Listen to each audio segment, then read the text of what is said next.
Study IQ IAS, आपका selection हमारा mission. नमस्कार दोस्तों पहलगाम में जो भी कुछ हुआ उसके बाद पाकिस्तान के साथ जो भी करना है वो तो हमारी सरकार और सेना करेगी ही, लेकिन जरूरी हो जाता है कि हमारी जो इंटरनल सिक्योरिटी है, जो इंटरनल प्रॉब्लम्स हैं, उसको पहले एड्रेस किया जाए। क्योंकि वहां पर अगर हम अपनी पकड़ मजबूत बना लेंगे तो यहां पर जाहिर सी बात है पाकिस्तान इतने आसानी से इस तरह के हमले नहीं करा पाएगा। और इसीलिए अगर आप देखेंगे पहलगाम आतंकी हमले के जस्ट बाद सरकार ने बड़ा निर्णय लिया, वो ये है कि कश्मीर के अंदर जो पूरा का पूरा टेरर नेटवर्क है उसके ऊपर भारी प्रहार किया जाएगा, क्रैकडाउन किया जाएगा। आप देख सकते हैं खबर, house has raised hundreds detain in massive crackdown in Kashmir post Pahalgam. तो इसको थोड़ा सा डिटेल से समझने की जरूरत है कि इस समय क्या हो रहा है, किस तरीके से सेना कर रही है और साथ ही साथ इसका इंप्लीकेशन क्या होगा। काफी कुछ जानने को है, लेकिन उसके पहले आपको बता दूं, आप में से जो भी लोग यूपीएससी की तैयारी करना चाहते हैं या फिर कर रहे हैं तो हमारे जो बैचेस हैं इससे रिलेटेड वो अवेल कर सकते हैं by using this code Ankit live. इस सेल के दौरान आपको एक्स्ट्रा डिस्काउंट मिल जाएगा। सभी के लिंक कमेंट सेक्शन में दिए हुए हैं। तो चलिए शुरुआत करते हैं। देखिए, बताया जा रहा है कि कश्मीर के अंदर जो अथॉरिटीज हैं उन्होंने मैसिव क्रैकडाउन लॉन्च किया है टेररिस्ट के ऊपर और उनके सिंपथाइजर्स के ऊपर। ध्यान रखिएगा, सिर्फ टेररिस्ट को खत्म करना जरूरी नहीं है, साथ ही साथ उनसे रिलेटेड जो सिंपैथी रखते हैं, जो सिंपथाइजर्स हैं, जो मदद करते हैं, उनके ऊपर भी क्रैकडाउन किया जाए। और ये सारी चीजें यहां पर की जा रही हैं exactly after Pahalgam terror attack. क्योंकि पहलगाम का देखिए सिग्निफिकेंस बहुत जरूरी है, आपको समझना पड़ेगा।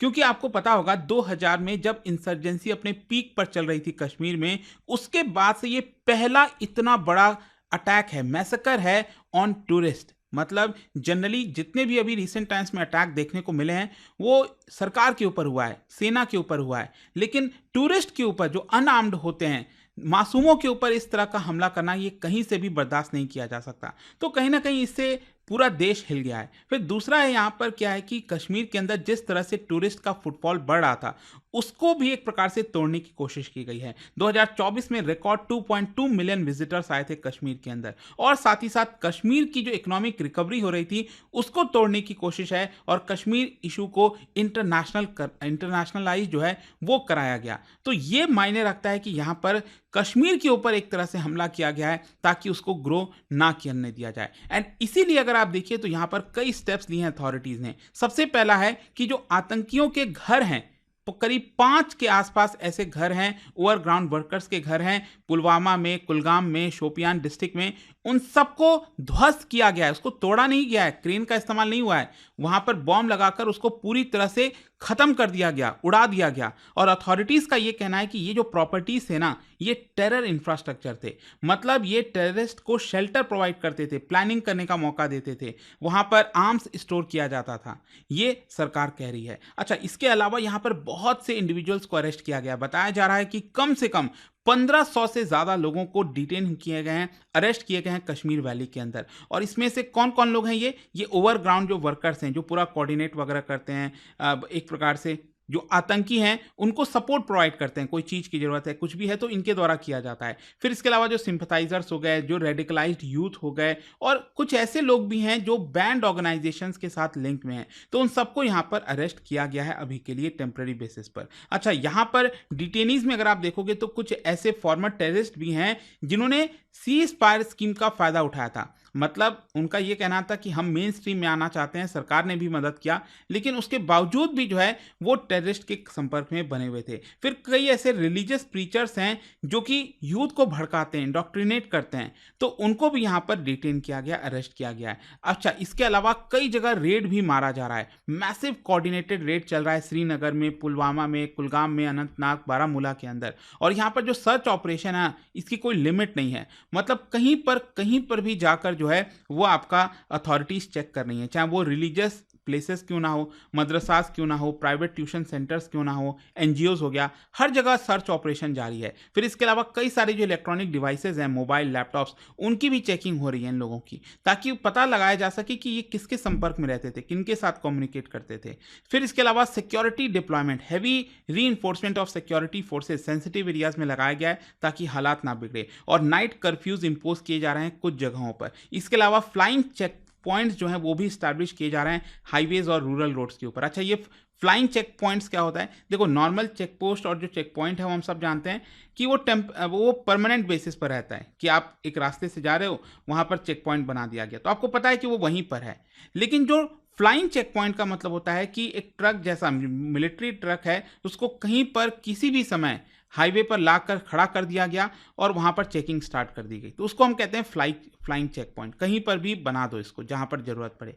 अच्छा, इस पूरे क्रैकडाउन में कौन से मेथड का इस्तेमाल किया जा रहा है, सरकार कौन सा पावर इस्तेमाल कर रही है? तो हम सब जानते हैं UAPA, unlawful activities prevention act. Basically ये प्रिवेंटिव डिटेंशन किया जाता है इसके माध्यम से। और सबसे खास बात इसमें यह है कि अगर आप इसके तहत डिटेन करते हो, अरेस्ट करते हो, तो आप हार्श इंटरोगेशन कर सकते हैं, मेथड अपना सकते हैं।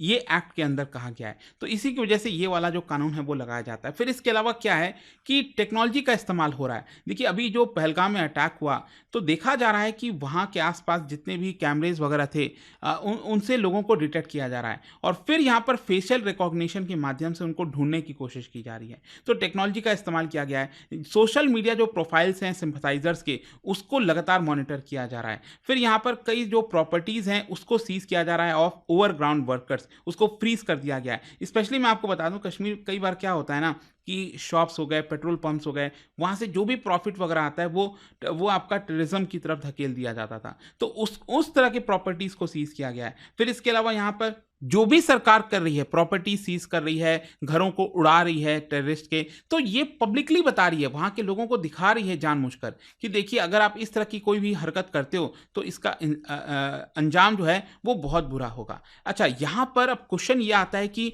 सरकार अभी क्यों इतना एग्रेसिव क्रैकडाउन कर रही है? करने को तो सरकार पहले भी कर सकती थी, बिल्कुल सही बात है, लेकिन हम सब जानते हैं कि जो पहलगाम वाला अटैक हुआ है उससे काफ़ी ज़्यादा सेंटिमेंट बढ़ गया है पूरे देश का। तो यहाँ पर आगे फ्यूचर में अटैक ना हो, जो इंटेलिजेंस इनपुट्स हैं उनका सजेशन ये है कि और भी अटैक्स इस तरह के प्लान किए गए हैं, तो इस तरह के अटैक्स ना हो पाए दोबारा, उसको पहले ही ख़त्म कर दिया जाए। ये एक पहली चीज़ है। दूसरा, जो टेरर नेटवर्क्स है पूरा कश्मीर के अंदर, जो ओवरग्राउंड वर्कर्स का नेटवर्क बना हुआ है, जो कि लाइफलाइन है टेरर ग्रुप्स के लिए, ये जो आतंक के संगठन, जो आतंकी बैठे हुए हैं पाकिस्तान के अंदर, वो इन्हीं के माध्यम से ही तो पूरा काम करवाते हैं ओवरग्राउंड वर्कर्स के थ्रू। तो वो पूरे नेटवर्क को डिसमेंटल करने की कोशिश की जा रही है। फिर कई सारे स्लीपर सेल्स हैं जो लोकल में वर्क करते हैं, बहुत धीरे से वर्क करते हैं ताकि पता ना चले, तो उन सबको अरेस्ट किया जा रहा है। फिर इसके अलावा यहाँ पर जो सपोर्टर्स हैं, जो मैंने आपको बताया ना, विजुअल डेमोन्स्ट्रेशन दिया जा रहा है इस तरह के क्रैकडाउन का, ताकि लोगों को थोड़ा भरोसा हो, पता चले कि अगर आप कोई भी इस तरह की चीज़ करोगे तो आपको भी यही हस्त झेलना पड़ेगा। फिर पॉलिटिकल सिग्नलिंग ये है, सरकार दिखाना चाहती है कि हम जीरो टॉलरेंस हैं इस तरह की कोई भी अगर घटना होती है। और साथ ही साथ यहाँ पर प्रिवेंटिव कंट्रोल, अभी क्या है, टूरिस्ट जो सीज़न है, स्पेशली अमरनाथ यात्रा पिलग्रिम्स भी अगेन स्टार्ट होने वाला है, तो उस समय इसके लिए प्रिवेंटिव कंट्रोल मेजर्स लिए जा रहे हैं। खैर, इसका रिस्पांस क्या आया है? अगर मैं कश्मीर के अंदर बात करूं तो आपको मिक्स्ड रिस्पांस देखने को मिलेगा। कुछ लोग ऑब्वियस सी बात है बहुत नाराज हैं, नहीं चाहते हैं कि इस तरह की घटना हो, और अल्टीमेटली देखो, इसका ना कश्मीर के लोगों पर ही इंपैक्ट आएगा, क्योंकि अल्टीमेटली वहां पर एक मेजर सोर्स ऑफ इनकम है आपका टूरिज्म। तो वो अगर क्रिपल हो जाएगा, लोग आएंगे नहीं, तो अल्टीमेटली इकोनॉमी पर तो इम्पैक्ट पड़ेगा ही। तो कुछ जो प्रोटेस्टर्स हैं वो सड़क पर आए हैं ये जो मैसेकर हुआ है उसके खिलाफ, लेकिन कई ऐसे लोग हैं जो नाराज हैं कि जिस तरह से सरकार मास अरेस्ट कर रही है, उनका कहना है कि इस तरह से नहीं करना चाहिए। फिर इसके अलावा यहाँ पर डर वही है ना, मैं आपको बताया कि इकोनॉमिक लॉस हो सकता है बिकॉज ऑफ ऑल दिस। अच्छा, नेशनल लेवल पर तो लोगों का गुस्सा बहुत ज़्यादा भड़का हुआ है, डिमांड कर रहे हैं कि जल्द से जल्द एक मिलिट्री रिटेलिएशन करो। सोशल मीडिया कैंपेन चलाए जा रहे हैं जब से पहलगाम वाला हमला हुआ है, जस्टिस फॉर पहलगाम विक्टिम, इस तरह के हैशटैग आपको देखने को मिलेंगे। अच्छा, यहाँ पर अगर हम टूरिज्म की बात करें तो आप देख सकते हो मई जून में जो टूरिस्ट आने वाले थे, जस्ट इमेजिन, उनमें से 10,000 से ज़्यादा टूरिस्ट ने ऑलरेडी अपना जो प्लान्स है वो कैंसिल कर दिया। तो आप समझ रहे हैं ना कि कितना बड़ा इसका इंपैक्ट आ सकता है अगेन। अच्छा, इसको लेकर फ्यूचर सिनेरियोज क्या हो सकते हैं? देखो, अभी क्या है कि कश्मीर के अंदर अभी थोड़ा सा लंबे समय तक आपको सेमी लेवल पर कर्फ्यू देखने को मिलेगा, हैवी स्क्रूटनी होगी, सिक्योरिटी डिप्लॉयमेंट होगा। तो जिस तरह के हालात बने हैं ऐसा ही लगता है। फिर डिप्लोमेटिक एस्केलेशन पाकिस्तान के साथ बढ़ सकता है। भारत कोशिश कर रहा है कैसे भी FATF के अंदर पाकिस्तान को ब्लैकलिस्ट करवाया जाए।